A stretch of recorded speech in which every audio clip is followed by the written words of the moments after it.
Ask before you buy a blender. And this is to ask yourself, do you actually need a blender, or you're about to buy an expensive noise machine that lives in the back of your cabinet? Because here is the truth. Not all blenders are created equal, and the wrong one can mean chunky smoothies, burnt mortars, or a kitchen appliance you regret within a month. So in this video, I'm breaking down what to look for before you buy a blender, the real benefit blenders can bring to your kitchen, and the challenges most people don't think about until it's too late. Whether you're making smoothies, soups, sauces, or any other thing, this video will save you time, money, and frustration.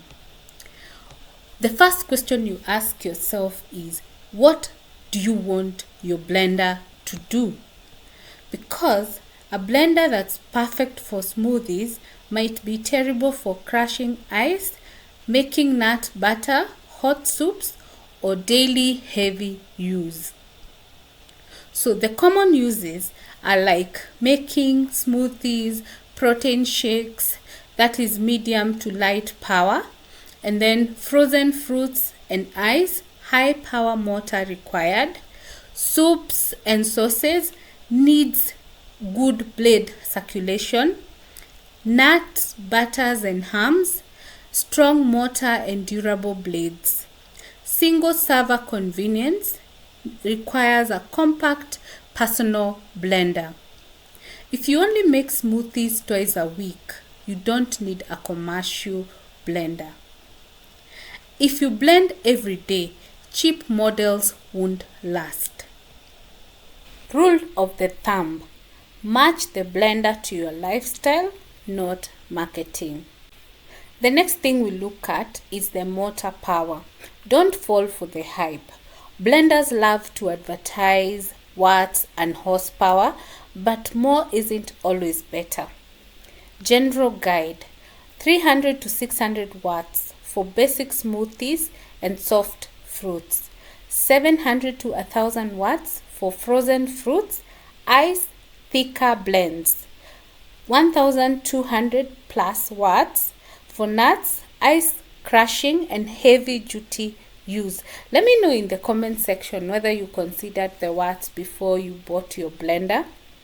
And if you're thinking of buying a blender, what are you looking for? Okay, but here is the catch. A powerful motor could be useless if the blades are poorly designed, the airflow inside the jar is bad, or the motor overheats after 30 seconds. What you need to look for is consistent blending without stalling, minimal burning smells, yes, that happens, smooth texture without constant shaking. Power matters, but engineering matters more. Then, the next thing is blade design.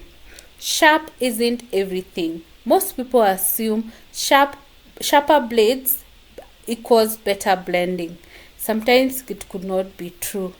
Blenders' blades don't usually cut like knives. They pull ingredients into a vortex. Look for stainless blades, multi-level or angled blades, solid blade attachment, no wobbling.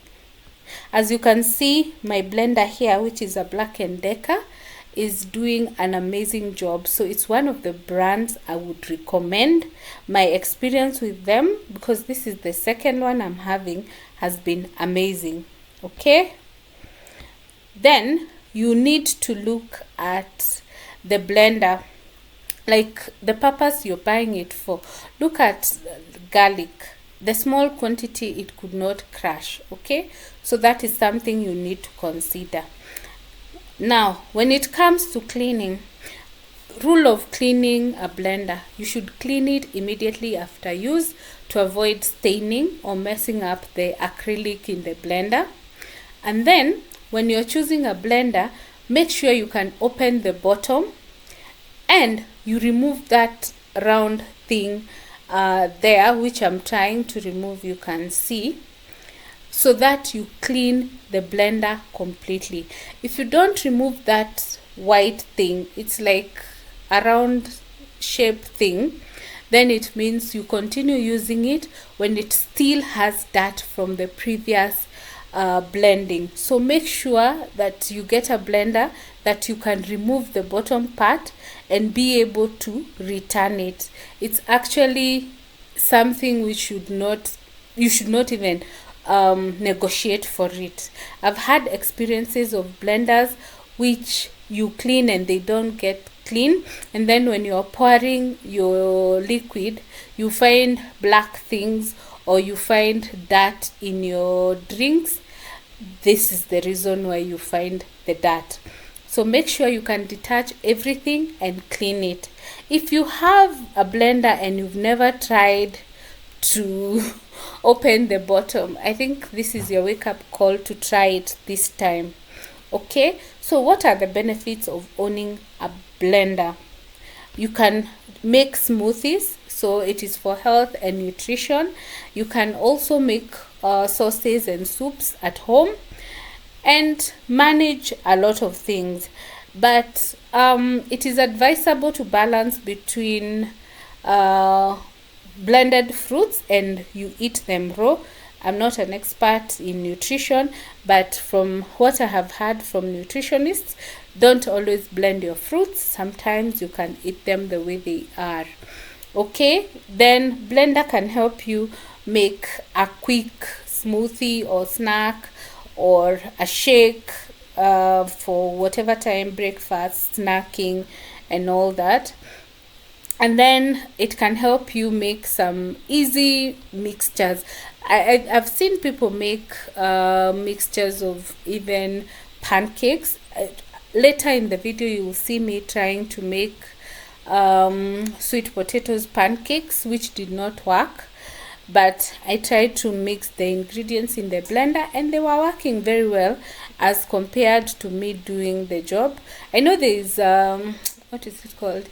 A pancake maker, which I don't have and I don't plan to buy because I make pancakes once in a while, so I don't think it's a worthwhile gadget to have. And that is another thing you need to consider, because you don't want to store gadgets in your house and you're not using them.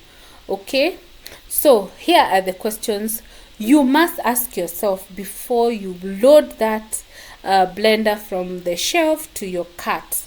How often will you actually use it? What foods will it blend most? Do I want power or portability? How easy is it to clean? Like I have said, you need one that detach. And then, is it built to last or just look good online? Speaking from my own experience, for this particular one that I have from Black & Decker, it has served me perfectly, and actually I bought it as the second one after the other one aged. So this is a brand I would recommend anytime and it will not disappoint. But remember, the rule of any gadget is proper use. You can get a gadget which is expensive or a gadget which is durable, but if you don't use it properly, it will not serve you the way you expect it to serve you. Okay, yes, so this is our second or third episode of Ask Before You Buy. Let me know in the comment section what you think about this series, and you can drop in your request as to the videos you want us to share, those gadgets that you want us to try out for you, and definitely we will do that. Otherwise, thank you so much for watching, and if you're not subscribed, consider subscribing. If you've liked the video, drop a like and share with a friend.